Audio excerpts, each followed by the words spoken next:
So hello, and it's great to be with you today, Frank Cooper, CMO of Blackrock. Real pleasure to be talking. And the thing that we've talked about before and that I'd love us to talk more about today is the idea of the conscious leader, something I know you care about very deeply. Before we get into that conversation, can you give me just a little sense of your personal journey and the context that takes you into how you've developed your thinking as a conscious leader?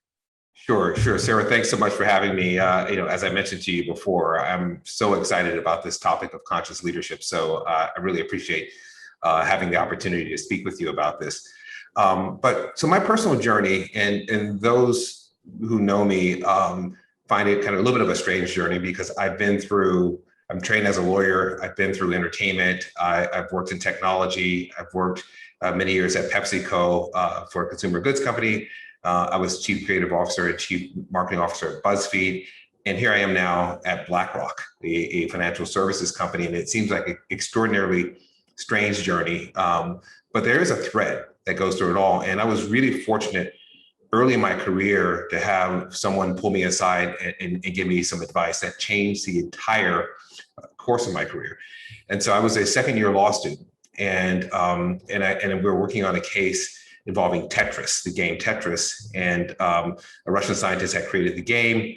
I flew over to Russia with this litigation partner who had been practicing for over 20 years. So we spent a lot of time together, which was unusual at the time. And I was really fortunate because he said, okay, let's talk a little bit about you.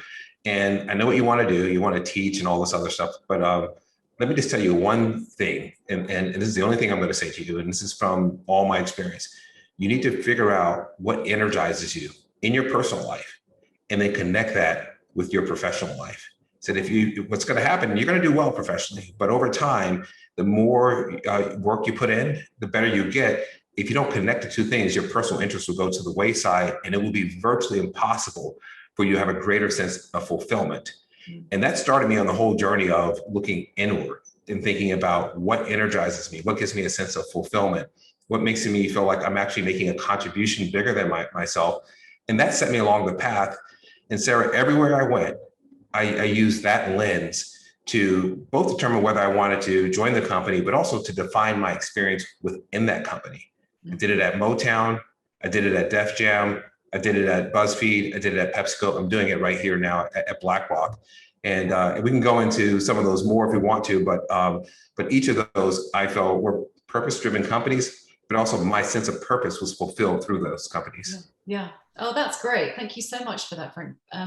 Tell me a little bit about the sense of purpose that drives you then, how you've taken that advice and then turned that into the motivation for the things that you've been doing since. Yeah, so what I realized is that I enjoy helping people expand their own potential and unlocking their own potential, and both as individuals, but also as a collective. And so you take Motown and Def Jam, for example. For me, that was about unlocking people's potential. Motown was about taking Black culture and putting it into the mainstream. Before that happened, it actually was something that was completely foreign to people. It was separate. And but Berry Gordy's genius was that he said, I'm going to help dress you in a certain way. I'm going to cultivate the music in a certain way. You're going to speak in a certain way, but where you maintain the core integrity of who you are, but it's going to be able to connect to the broader culture. So that gave us Marvin Gaye and Diana Ross and Jackson 5 and the Temptations, and it became known as the sound of young America at the time.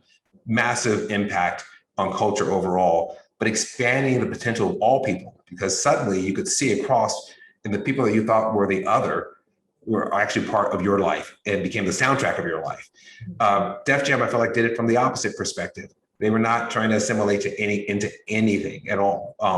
But it did expand people's potential, because as more people started to distrust traditional institutions, or felt like they didn't get from traditional institutions what they needed to move forward, what Def Jam and other hip hop labels did at their best, because there are issues with all these labels, but at their best, they actually taught people, how do you overcome struggle?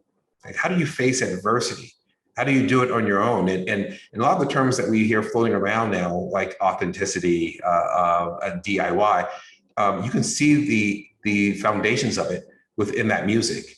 keeping it real was about authenticity. There are other terms about for doing it on your own. And so it was a playbook for a world where traditional institutions did not allow people to move forward, but that's unlocking their potential. And I can go on and on. BuzzFeed was taking marginalized people, putting them on center stage. PepsiCo was about performance with purpose. And now at BlackRock, this idea of helping more and more people experience financial well-being. Financial inclusion and financial well-being, to me, is again expanding people's potential on the individual level, but also collectively. And removing, from what you're saying, some of the challenges in the way of being able to do that and at scale from the kind of organizations that you've been involved in. I'm sorry, Sairah, say that again, repeat that. I was just reflecting on the challenges involved in that, removing those obstacles and being able to do that at scale. Like, I'm sure everyone who's listening to this has heard of all of the places that you've worked at and the impact that can have. Yeah, and I'll tell you, this is what for me was a little bit of a revelation, was that if you're looking to have the kind of impact that is systemic, that's really going to move culture and move large parts of society, or at least create momentum within society, you need a certain amount of scale. And to move a scaled organization, you need to align people with some kind of foundational concept that everyone believes in. Call it purpose. Some people will call it mission. Some people will call it our North Star, our core aspiration. It's a spark that everyone rallies around. And that's the thing, that if you have that center of gravity within the firm, it allows you to scale up because every other person in that firm has some connection to it. Without it, you'll start to see frays and fragmentation, and some people will get really technocratic about how to move forward. And so the scale matters a lot. But I will say this, that any company and any person can contribute to it. And so scale matters in terms of having a visible impact on a large level. But any person can actually contribute to it. And sometimes it's the smaller companies or the individual that can make the biggest difference. So I personally would encourage anyone, if you can find your sense of purpose connected to some institution, there's massive value in that for you personally, but it's the way I think things move forward. And I love that. And the sense that we can all make a difference. You just need to connect to the things that really are meaningful for you and inspire you to do exactly. that. Tell me where you start. You've been in these organizations, you've had these roles, you've gone on that journey of connecting with your own sense of purpose and unlocking the potential in others. What does day one look like? You mean as I go into various organizations? It's a really interesting thing, because it's a combination of the really practical and pragmatic and the aspirational. And I often start with the practical and pragmatic. So coming into a new company and a new industry, because I've been across several industries, you have to learn the economics of the industry. How is money actually made? What do people actually value today? Where do they see growth? So just that pragmatic purview.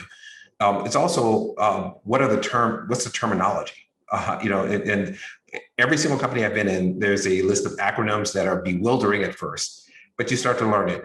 But the most important thing I try to do is I try to figure out, how can I help, based on my experience and my expertise, help someone solve a problem within the company that they currently have. And by helping someone solve a problem, you immediately build affinity with that person. It's like being in battle together. You come out of it, there's some affinity with that person because of that shared experience. And so I try to identify what are some of the problems that people are facing and how can I help solve it. And I put that all on the pragmatic and practical side. Mm-hmm. Then I look at, so that's the structure. This is where things are. Where are things going? And what has not happened to this industry that has happened elsewhere? So if you look at financial services, for example, when I came on board, there really wasn't, outside of the investment process itself, there wasn't a kind of a deep affinity and integration of digital into the experience. digital had not disrupted the experience. There's still a lot of manual exercises going on, massive Excel sheets that were filled manually. And given that every other industry has been disrupted in some fundamental way by digital technology, my view was that that's coming to financial services. How can we get ahead of that and not look at it as a threat, but as a massive opportunity? How can we apply machine learning and reinforcement learning to think about the way we personalize for investors and customers? How can we develop better user experiences that are on the mobile device? What are some of the kind of conceptual things that have affected the way people actually even want to ingest information? I think our experience with mobile, for example, has changed that. People wanted to be short form, highly visual, intuitive, and shareable. So what does that mean for an industry that likes to write white papers with lots of footnotes? And so translating that into kind of the cultural and the cultural movement of what's happening in general, I think has been one of the advantages I've had, and something I try to apply in each industry I go into and in each company. I find that really interesting, the idea of being able to discern patterns from the different places that you've been, and therefore being able to, spot what you might need to apply in a new situation. But I think in different ways, you're talking about culture a lot. Culture that we live in, and also the culture of the organization. I need to understand the definitions, the terms that this organization uses in order to be able to create change. And I need to connect that with what's going on outside in the world in a useful way. Yeah, Sairah, it's so funny you say that, because it is about culture, both internal culture at the firm itself. Like, how do people get things done? What's not on the paper? There's an org chart, but how do things actually happen? What's important? What do they value? What do they remember? Like, memories often will tell you a lot about a culture. So understanding that internal culture is so important. But I also spend a lot of time on the external culture, and by that, not just the culture of the industry, culture in general. What's urgent and important to people in culture at large? How are people shifting the way they think? How are they grouping together? One example is, and I did this at PepsiCo. Culturally, we marketers have often thought about traditional demographics as age, gender, income, geographic location, and ethnicity. And they'll say, well, that's a good proxy for how people think and behave. And that probably was true for a very long time. But now that we're so interconnected and relationships are so fluid, and people can group together in ways that cross geographic boundaries and age boundaries and gender boundaries, that is no longer the case. And so what's interesting is, culturally, we actually have the opportunity to think about groupings, the individual collective segments, in a very different way.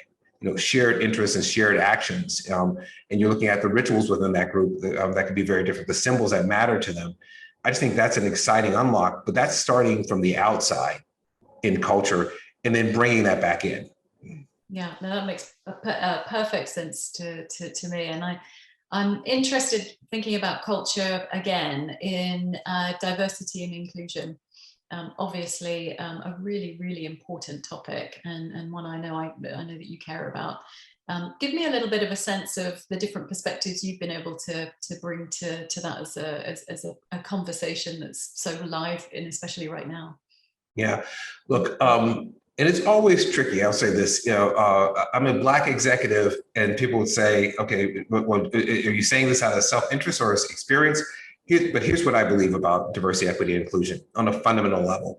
People often think about it as solely benefiting Black, Indigenous, and other people of color, and that it's somehow a zero-sum game, that if they benefit, others will not benefit.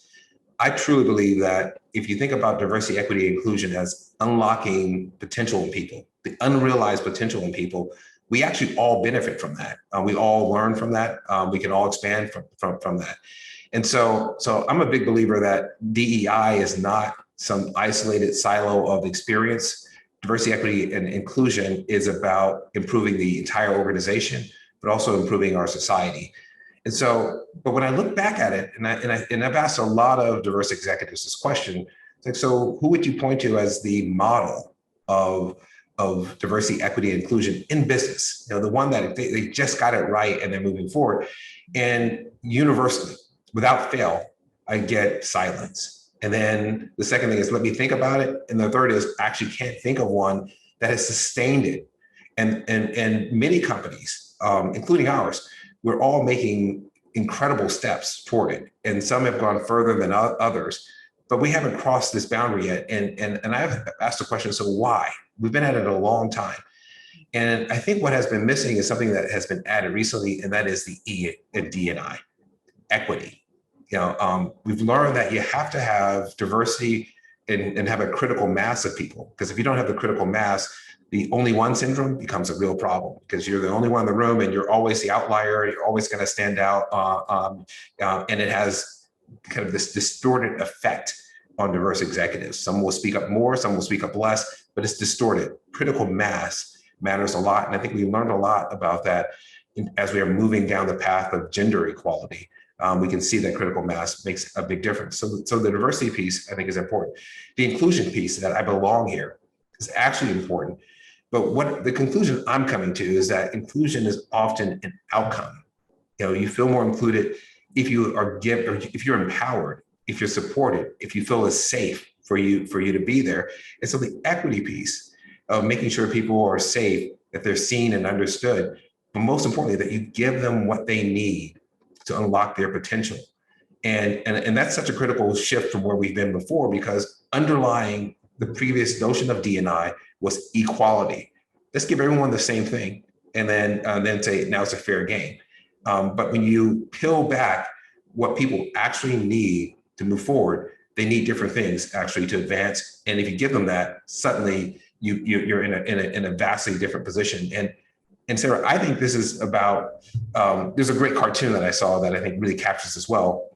There's a race that's happening and there's a fence, and behind the fence are three people, and they're standing on pedestals of equal size. Unfortunately, they're different heights. Two of the people standing on those pedestals of equal size can look right over the fence and they can talk about the race. The person who's too short can't see over the fence, but that might be the person who gives you the best commentary on that race, who has the most information about that race. And so give the person the higher pedestal, they can actually see what's happening in the race. And the last thing I'll say is this: if we're not confident and don't fully believe that this is our lives depend on it, look at what happened with the COVID-19 vaccines. Two women actually led the development, were critical to the development of two of the vaccines. Katalin Karikos, who's a Hungarian immigrant, she led mRNA research that led to the Pfizer-BioNTech vaccine, and Kazmia Corbett was one of the lead scientists on the Moderna vaccine. And imagine if they were not part of it. What would that mean for us? They were critical to leading to the vaccine. And you can apply that same logic down the line. The people who may be the solution to our most complex problems may be diverse executives, but it's rarely alone. It's in combination with other people. And that's why I said it's not just about Black, Indigenous, and other people of color. It's about all of us. Yeah, I couldn't agree more. Well said. And I'm always really interested in, not just in the kind of, we put a lot of emphasis on the person needing to help embody that, as opposed to the culture and the system that you're in. And I think that's what the last year has really revealed in a very, it's made us naked in that respect. It's really brought that to the fore in a way I think is really great and powerful. It has, and it's the environment. But now in the business, what I'm also seeing, and what the thing that worries me the most is the lack of consciousness in some of the leaders and the managers. Like, if you really want to get past DEI, if you want to get people focused on improving life in general for people on the planet, there's a certain level of consciousness that has to occur within our managers and leaders. And I'll pick DEI since we're focused on it. But if you really want to advance DEI, these are general ideas that help people overall. You need to be able to manage tension, right? Diverse views, but finding common ground. You need to be able to catalyze empathy. Can you actually ask a question in a way that's humble? Can you listen in a way that's motivational? I don't know if you've ever, some people can listen so great. I mean, like I've seen people sit across and they they lean in and they listen in such a way that it just draws you in. These are skills that managers need to develop in order to be better managers and better leaders, but to unlock some of this is a certain level of consciousness and self-awareness that's involved in that process. And if there's something that worries me, it's that piece of it, changing manager capability so that they can unlock the potential in people. Yes, yeah. And kind of takes us back to where we started in terms of thinking about your own, not just purpose, but your personal development in tune with that purpose and what you believe, and then the how that you're gonna, how you're gonna bring that to bear. Going back to the conscious leader again, perhaps you could share with us some of your sort of top tips or things that you think are important as you look to develop yourself as a conscious leader. And you've already mentioned a couple. Yeah. Sairah, I actually think it starts, and this is why I said I felt so fortunate. It starts with self-awareness, understanding who you are, what motivates you, understanding your personal triggers, understanding how your effect on other people, understanding how you respond in different environments. That self-awareness is so important. You have to be conscious of that in knowing yourself on that level, but also knowing yourself on a much deeper level. Like, what is your personal purpose? And I'm fully aware there's going to be a segment of people who will say, well, that feels incredibly touchy-feely. What does that have to do with business? Why do I have to go on this introspective journey? And my answer to that is that ultimately, this is all about people. It's the people that are working for you and working with you. It's about the relationships you have. It's about the way you build trust, and trust is about relationships. And it's really hard to do that if you don't know who you are and you don't know how you affect other people. And so I think that personal journey of understanding, what energizes you, what you're good at, and what contribution you want to make to the world, and being self-aware is the first step. Know thyself is kind of the first step, I think. But the second one for me is this kind of deeper and more expansive view of the role of business. If you peel it all the way back, so why do we even have business? Because we take it all for granted. It's like, of course, business should have certain tax advantages. Business should be able to use the roads and the infrastructure of the city without any additional charge. We just take it all for granted. But if you ask the question, why does business exist? Why do we have it? It better be to improve life, to improve people on the planet, and because otherwise, why do we have it? And so I think getting more businesses and leaders to get conscious about going beyond profit. Yeah, profit is an outcome that you have to stay in business. Yes, do it. We support that. But getting beyond that and really understanding what is the ultimate goal of the business, and how does it serve, and make a positive contribution to society. I think that's the key. And this is why purpose-driven leadership combined with purpose-driven talent, I think is going to be so important for this next wave of conscious leadership. And the last thing I'll say is this: the reason and you might notice this, I'm an optimistic person. I believe the future is going to be better. But what gets me very excited, though, is that when I see talent, the best talent coming in, they're not asking the question about, what does your business do? They're asking the question is, how do you make a positive contribution to society? And they're deciding whether to come into the company or not based on that. They believe, and I believe, they deserve to work at a place where they feel like they make a positive contribution to society. And I think that's going to accelerate this whole requirement that leaders become much more conscious.